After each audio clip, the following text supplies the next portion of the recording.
Oke, Assalamualaikum warahmatullahi wabarakatuh. Waalaikumsalam warahmatullahi wabarakatuh.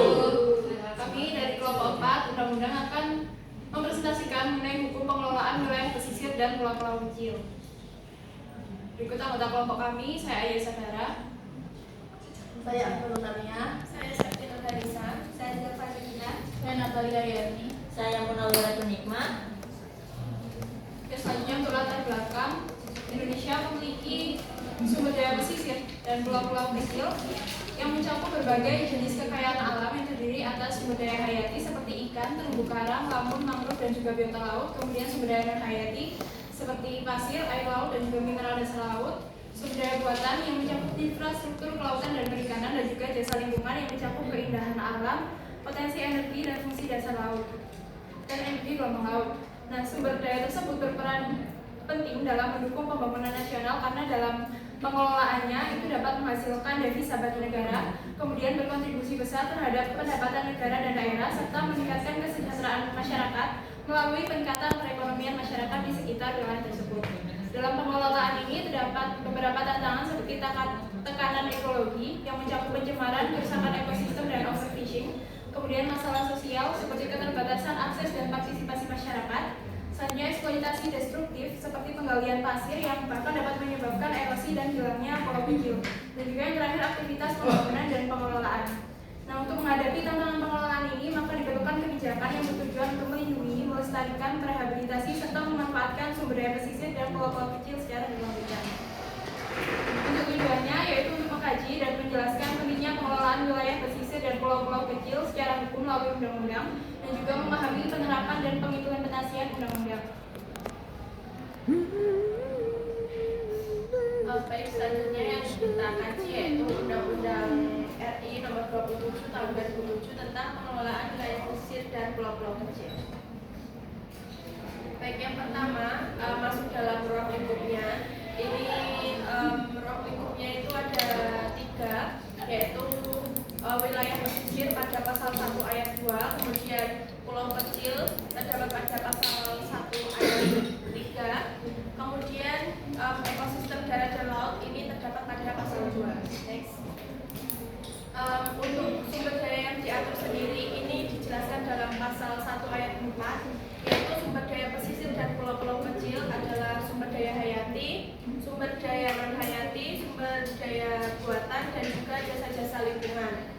Untuk sumber daya hayati ini contohnya ada ikan, kemudian terumbu karang, ada lamun, mangrove, dan biota laut lain. Kemudian untuk sumber daya non-hayati ini contohnya ada pasir, air laut, mineral dari dasar laut. Kemudian untuk sumber daya buatan ini contohnya adalah infrastruktur laut yang terkait dengan kelautan dan perikanan.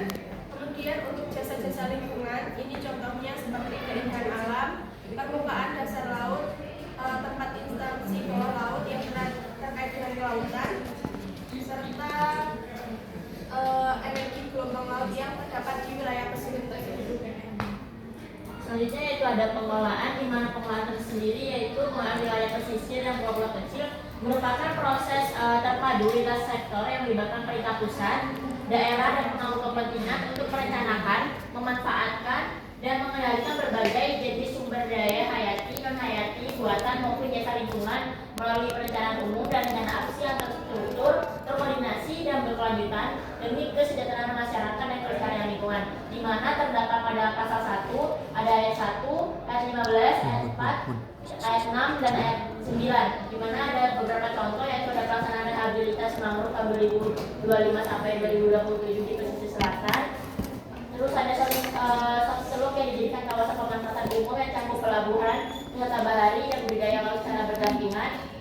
Setelah itu ada pemerintah provinsi membuat perencanaan pengelolaan wilayah pesisir dengan Kementerian Perikanan dan Lingkungan Hidup untuk mengatur zona tangkap dan zona konservasi. Next. Setelah itu ada pasal 4, pasal 5, dan pasal 6, di mana ketiga pasal ini yaitu menunjukkan atau memiliki tujuan seperti tempat strategis pengelolaan wilayah pesisir dan pulau-pulau kecil, yaitu tentang pelestarian lingkungan. Serta pada pasal 5 ini menjelaskan bagaimana ruang lingkup kegiatannya termasuk dalam pengelolaan wilayah pesisir dan pulau-pulau kecil, serta yang keenam yaitu pengelolaan yang efektif yang memerlukan koordinasi, kolaborasi, dan dan pandangan yang holistik untuk mempertimbangkan berbagai aspek dan pemangku kepentingan. Setelah itu ada pemanfaatan, di mana pemanfaatan ini yaitu pendekatan lintas sektor dan partisipasi berbagai pemangku kepentingan. Pemanfaatannya diharapkan untuk mengoptimalkan potensi sumber daya alam baik hayati, non hayati, buatan maupun jasa lingkungan yang berkelanjutan. Di mana terdapat ada pasal 23 itu ada ayat 1, ayat 2, ayat 3, di mana pada ayat ketiga ini yaitu tentang pemanfaatan pulau-pulau kecil yang berdasarkan prinsip kesatuan ekologis dan ekonomis. Setelah itu ayat kedua tentang konservasi yang menyangkut pelestarian, penguatan kapasitas SDM, riset, budidaya laut, pariwisata, dan berkelanjutan, serta perikanan dan industri kelautan. Setelah itu ayat 3 yaitu memberikan persyaratan wajib bagi yang memanfaatkan pulau-pulau kecil dan perairan di sekitarnya yang tidak termasuk dalam kategori konservasi, pendidikan dan pelatihan, serta pelatihan dan pengembangan. Next. Setelah itu ada pasal 23 ayat 4 di mana ada ayat 4, ayat 5, ayat 6, ayat 7 tentang inti dari ke ayat ini yaitu pemanfaatan yang oleh pihak pemerintah daerah maupun pihak daerah pemerintah dalam serta pihak persetujuan pihak asing. Setelah itu ada pasal 27 di mana ada ayat 1 dan ayat 2 di mana itu adanya nilai strategis di pulau-pulau kecil serta terluar, dan ada pemasangan pulau kecil terluar yang akan diatur oleh beberapa peraturan pemerintah. Setelah itu ada pasal 28 di mana pasal 28 ini mengatur tentang konservasi wilayah pesisir dan pulau-pulau kecil. Terdapat ayat 1, 2, 3, 4, dan 5. Nah, untuk ayat 1 sampai 5 ini dia memiliki inti yaitu pengelolaan kawasan konservasi yang dilakukan oleh pemerintah atau pemerintah daerah serta memberikan kewenangan kepada pemerintah pusat untuk menentukan wilayah-wilayah yang dilindungi secara khusus. Next. Setelah itu ada pasal 28 di mana ada ayat 6 dan 7 di mana pada pasal 6 dan 7 ini tentang kawasan konservasi yang berdasarkan ciri khusus kawasan yang didukung oleh data dan informasi. Setelah itu ada pasal 29 dan 30 di mana ini mengatur pembagian zona dalam kawasan konservasi yaitu terdapat zona utama, inti, serta umum dan serta zona pemanfaatan terbatas. Setelah itu ada pasal 30 yaitu perubahan satu zona untuk kegiatan eksploitasi yang dapat menimbulkan dampak besar. Setelah itu ada pasal 31. Pasal 31 ini mengenai penetapan batas sepadan pantai. Pada ayat 1, ayat 2, dan ayat 3 di mana batas sepadan pantai ini mempertimbangkan karakteristik topografi, biofisik, dan hidrooceanografi pesisir serta kebutuhan ekonomi dari budaya serta ketentuan lainnya. Selanjutnya pasal 32 ayat 1 dan 2 membahas mengenai kewajiban rehabilitasi wilayah pesisir dan pulau-pulau kecil secara ekologis dengan menjaga keseimbangan ekosistem serta melakukan upaya-upaya pemulihan yang ramah lingkungan. Selanjutnya untuk pemanfaatan ada pasal 33 ayat 1 dan 2 yang mana membahas pihak yang bertanggung jawab melakukan rehabilitasi wilayah pesisir dan pulau-pulau kecil serta penegasan bahwa pelaksanaannya akan diatur lebih lanjut melalui peraturan presiden. Selanjutnya untuk pasal 34 ayat 1, 2, dan 3 yang berisi mengenai tujuan reklamasi, prinsip pelaksanaannya yang berkelanjutan dan ramah lingkungan serta pengaturannya lebih lanjut melalui peraturan presiden. Baik, selanjutnya di pasal yang 35 itu diatur aktivitas-aktivitas yang dilarang dalam memanfaatkan wilayah pesisir dan pulau-pulau kecil. Ada 12 aktivitas yang dilarang. Yang pertama tidak ekosistem terumbu karang, yaitu menambang terumbu karang, kemudian mengambil terumbu karang, menggunakan bahan peledak, bahan beracun dan atau bahan lain yang merusak ekosistem terumbu karang, menggunakan peralatan, cara dan metode lain yang merusak ekosistem terumbu karang. Kemudian ada di ekosistem mangrove yang dilarang menggunakan metode yang tidak sesuai dengan karakteristik BPDK, konversi kawasan ekosistem mangrove di zona budidaya yang tidak mempertimbangkan keberlanjutan fungsi ekologis, kemudian penebangan mangrove untuk kegiatan industri, pemukiman dan atau lainnya. Kemudian di ekosistem padang lamun itu menggunakan cara dan metode yang merusak padang lamun dan kegiatan-kegiatan seperti penambangan pasir, penambangan minyak dan gas, penambangan mineral dan pembangunan fisik yang secara teknis, ekologis, sosial dan atau budaya yang menyebabkan kerusakan lingkungan. Kemudian sanksi-sanksi yang terdapat di UU Nomor 27 Tahun 2007 ini, yang pertama ada sanksi administratif diatur pada pasal 1 dan pasal 2. Yang pertama yaitu melakukan pelanggaran persyaratan HB3 atau hak perusahaan daerah pesisir, yaitu akan diberikan sanksi peringatan, pembukuan sementara, denda administratif dan atau pencabutan HB3. Kemudian pengelolaan HB3 tidak dilaksanakan sesuai dengan dokumen perencanaan, maka akan diberikan sanksi, yaitu pemerintah akan memberikan atau menarik kembali insentif yang telah diberikan, memperbaiki ketidaksesuaian antara program pengelolaan dan dokumen perencanaan. Jika tidak dilakukan, maka akan dilakukan pembukuan sementara, bantuan melalui akreditasi atau pencabutan tentang akreditasi program. Kemudian untuk sanksi perdata diatur pada pasal 66, yaitu ketika pelanggar melakukan kerusakan BP3K, yaitu diberikan sanksi berupa membayar ganti kerugian kepada negara atau melakukan rehabilitasi dan atau pemulihan konstruksi BP3K atau membayar biaya rehabilitasi kepada negara, dan hakim dapat menetapkan sita jaminan dan uang paksa bagi kosong. Kemudian sanksi pidana itu diatur pada pasal 73, 74 dan 75. Pasal 73 yaitu pelanggaran pemanfaatan wilayah pesisir dan tidak melaksanakan mitigasi bencana, itu yang diatur pada pasal 35 dan pasal 59. Kemudian untuk pidananya yaitu pidana penjara paling sedikit 2 tahun dan paling lama 10 tahun, denda paling sedikit 2 miliar dan paling banyak 10 miliar. Kemudian pasal 32, jika lalai sehingga terjadi kerusakan ekosistem, jika akan disanksi pidana dengan pidana penjara paling lama 5 tahun dan denda paling banyak 1 miliar.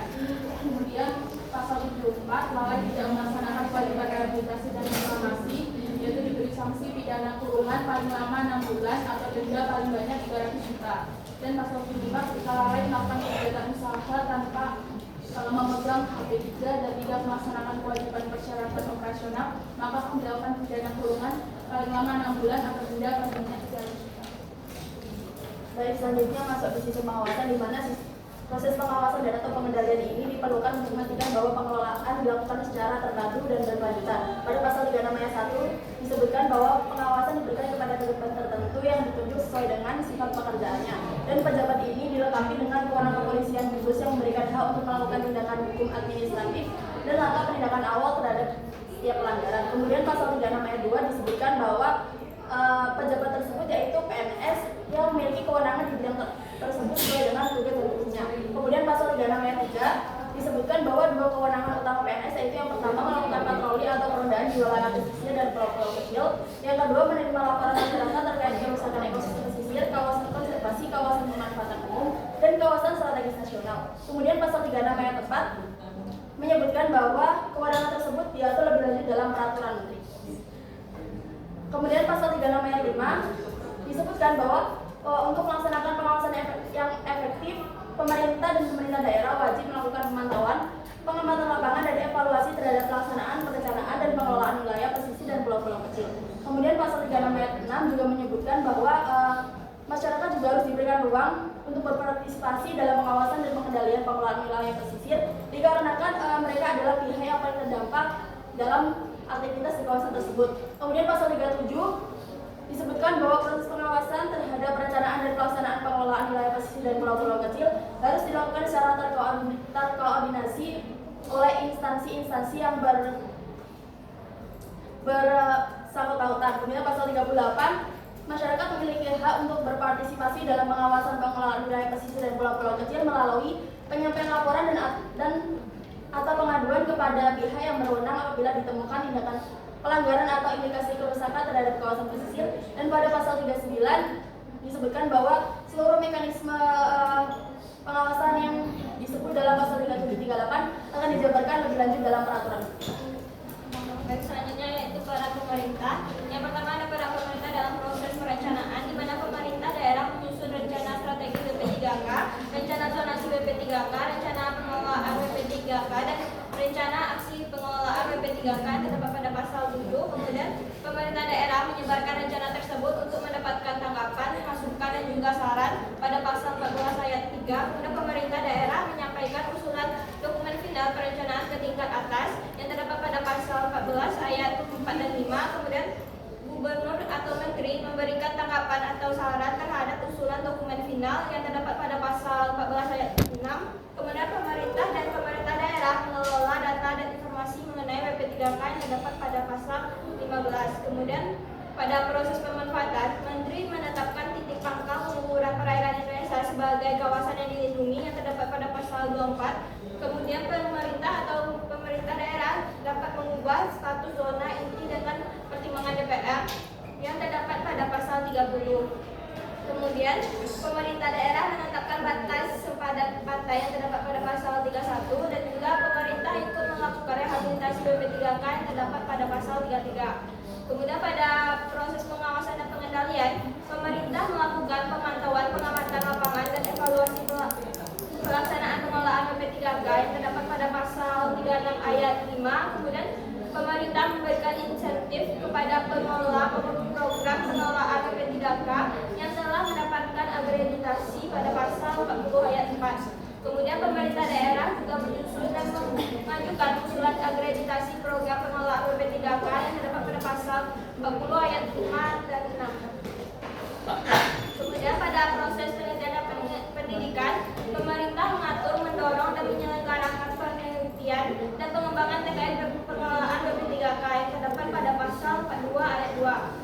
Kemudian pemerintah menyelenggarakan pendidikan, pelatihan dan pengelolaan WP3K untuk meningkatkan pengembangan SDM yang terdapat pada pasal 47. Kemudian pada proses mitigasi bencana, pemerintah dan pemerintah daerah wajib mengintegrasikan dan melaksanakan aspek mitigasi bencana di WP3K yang terdapat pada pasal 56. Kemudian terdapat kewenangan pemerintah di mana pada pasal 50 itu pemerintah berwenang dalam memberikan HP3. Kemudian pemerintah melakukan pendampingan kepada pemerintah daerah dalam merumuskan dan melaksanakan rencana aksi pengelolaan WP3K serta membentuk unit pelaksanaan teknis yang terdapat pada pasal 52. Kemudian Menteri mengkoordinasikan pengelolaan WP3K di tingkat nasional yang terdapat pada pasal 53. Kemudian dinas yang membidangi kelautan dan perikanan mengkoordinasikan pengelolaan WP3K pada tingkat provinsi dan juga pada tingkat kabupaten kota yang terdapat pada pasal 54 dan 55. Selanjutnya yaitu peran masyarakat yang pada pasal 60 ayat 1 terdapat hak masyarakat dalam pengelolaan WP3K yang meliputi memperoleh akses terhadap perairan. Kemudian masyarakat berhak memperoleh kompensasi jika kehilangan akses tersebut. Kemudian masyarakat dapat menjalankan kegiatan pengelolaan sumber daya di wilayah WP3K, memperoleh manfaat dan informasi yang transparan terkait pengelolaan WP3K dan memiliki ruang untuk menyampaikan pengaduan, keberatan dan gugatan apabila merasa dirugikan terkait pengelolaan WP3K. Kemudian pada pasal 60 ayat 2 terdapat kewajiban masyarakat, diantaranya memberikan informasi terkait WP3K, menjaga, melindungi dan memelihara kelestarian WP3K, melaporkan ancaman yang terjadi di WP3K dan ikut memantau dan menjalankan program-program pengelolaan WP3K. Serta peran masyarakat diatur pada pasal 62 yaitu berpartisipasi dalam perencanaan, pelaksanaan dan pengawasan terhadap pengelolaan WP3K, di mana para masyarakat ini secara rinci akan dibahas pada Permen KKP nomor 12 tahun 2024. Oke, masuk kesimpulan di mana UU nomor 27 tahun 2007 pasal 1 ayat 2 dan 3 menjelaskan bahwa wilayah pesisir adalah area perairan darat dan laut dan masuk pulau kecil dengan luas kurang dari 2000 km persegi. Pasal 2 menetapkan batas wilayah hingga 12 mil laut dari garis pantai. Pasal 1 ayat 4 menyebut sumber daya diatur meliputi hayati, non-hayati, lautan dan jasa lingkungan, di mana penggunaannya harus memperhatikan daya dukung dan teknologi ramah lingkungan. Pasal 23 ayat 1 sampai 4 melindungi masyarakat dan mengatur izin pihak asing. Pasal 23 ayat 5 sampai 7 pemerintah bertanggung jawab mengelola pulau kecil terluar. Pasal 27 konservasi zonasi dan rehabilitasi pesisir. Pasal 28 sampai 34 larangan kerusakan ekosistem ditegaskan pada pasal 35 dengan sanksi administratif dan pidana. Pasal 66 71 sampai 75 di mana pengawasannya melibatkan pemerintah dan masyarakat. Pasal 36 sampai 39 dengan peran aktif pemerintah pusat atau daerah dalam perencanaan dan pemanfaatan. Pasal 7 ayat 3, pasal 14 ayat 3, pasal 24, pasal 30 sampai 32 dan pasal 40 di mana masyarakat sendiri berperan dalam pengelolaan dengan hak akses terhadap sumber daya pesisir. Pasal 60 berpartisipasi dalam perencanaan dan pengawasan. Pasal 62 serta dilindungi pasal 61. Sekian presentasi dari kelompok kami. Apabila ada yang ingin ditanyakan, silakan. Oke, baik, perkenalkan nama saya Audi Yamada. Di sini saya mau bertanya kepada kelompok 4. Tadi kan pada UU nomor 27 kan dijelaskan ya bahwa ada sanksi pidana yang dimana itu berupa materi. Nah, biasanya sanksinya itu dialokasikan kemana aja ya? Biar tidak terjadi lagi. Ya, korupsi lah. Perkenalkan, nama saya Hasina Afifah, perwakilan dari kelompok 2. Izin bertanya, yang di slide sistem pengawasan.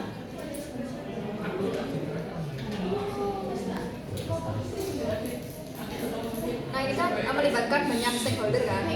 Nah, dalam konteks kerusakan ekosistem laut itu bagaimana sih mekanisme koordinasi antara masyarakat, aparat pengawas dan lembaga pemerintah itu dalam menyampaikan laporan serta menghentikan aktivitas yang merugikan lingkungan laut yang secara cepat dan efektif. Assalamualaikum warahmatullahi wabarakatuh. Waalaikumsalam. Perkenalkan, nama saya Brahma Diaksa dari kelompok 6. Ingin bertanya, apakah untuk aparat atau penegak hukum di sana itu apakah sudah sesuai dengan yang ada di undang-undang ini? Terima kasih. Baik, isi menjawab pertanyaan dari Adil tadi,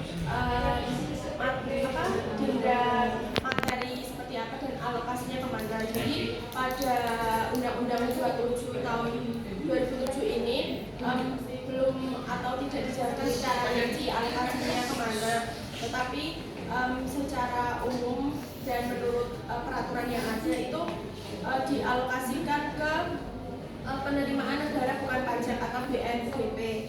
Ini sanksinya ini yang dipungut oleh dinas kelautan seperti itu, dan kemudian ini masuk ke dalam kas negara. Kemudian ganti ruginya bisa juga untuk konservasi dan rehabilitasi seperti mangrove dan juga terumbu karang. Kemudian kegiatan pengawasan di area pesisir juga. Dananya juga dialokasikan kepada dana administratif untuk kas negara. Lagi menjawab? Jawab.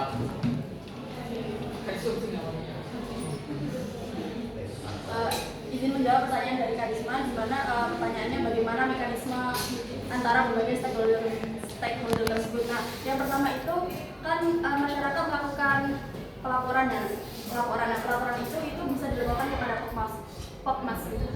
Kemudian dari Pokmas itu bisa diteruskan ke aparat pengawas seperti PSDKP. Kemudian lembaga pengawas itu melakukan verifikasi dan penghentian kegiatan yang merusak yang dilakukan oleh suatu oknum. Kemudian setelah itu lembaga pemerintah seperti DKP atau KKP itu mengambil langkah hukum dan juga langkah rehabilitasi.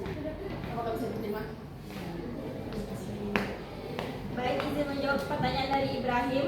Pertanyaannya apakah aparat sudah melakukan tugas sesuai dengan undang-undang yang kita bahas? Secara realita aja pasti ada oknum-oknum yang melakukan pelanggaran, walaupun sebagian besar sudah sesuai dengan yang ada di undang-undang. Maka pada undang-undang ini ada dibahas mengenai sanksi yang akan didapatkan oleh pelanggar. Contohnya juga pada undang-undang ini pasti ada penyesuaian dengan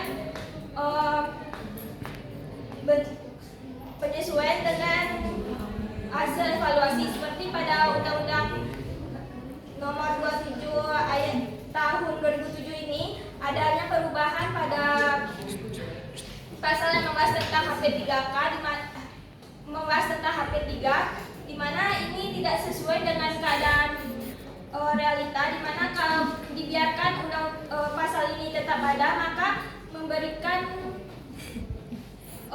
kebebasan kepada pihak-pihak yang memiliki kekuasaan, memiliki keuangan yang lebih dibandingkan dengan masyarakat pesisirnya. Apakah menjawab? Sangat menjawab, terima kasih. Anjay. Sekian presentasi dari kelompok kami, kurang lebihnya mohon maaf. Terima kasih. Wassalamualaikum warahmatullahi wabarakatuh. Waalaikumsalam warahmatullahi wabarakatuh.